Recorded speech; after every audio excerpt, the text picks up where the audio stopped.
dalam video Azriah Azim. Jangan lupa like tau, subscribe. Okey, sekarang kita tengah naik eskalator. Sekarang ni kita nak menuju ke wayang. Untuk tengok situ Azriah ni. Okey, ada lagi 15 minit untuk start.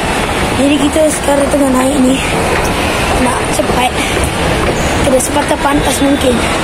Jadi korang dah, maaf kalau tak dengar, korang dah tengok ke belum Jali? Kalau belum, boleh tengok. Hantar cepat ni. Okay guys, sekarang kita dah nak menuju ke wayang. Kalau korang tengok kat sini, nanti saya tunjuk. Kita memang betul-betul nervous lah nak naik ni. Sebab entahlah korang dengar ke tak dengar, entahlah. Sebab bising. Kalau ada mic ke senang. Tapi tak apa, kita tunggu sekejap okey. Sekarang kita nak menuju ke pintu. Sini mana? Jom, let's go.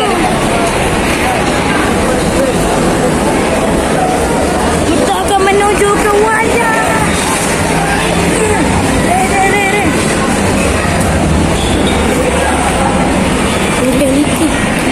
Okay, dah jom.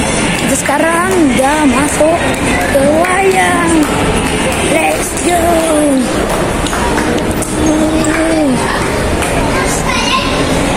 Okay, kita ganti ke video selepas ini.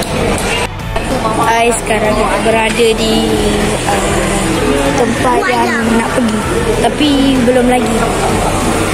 Jadi sekarang ni kita dah tengok cerita Jali. Macam korang tengok gambar. Okey dah jom.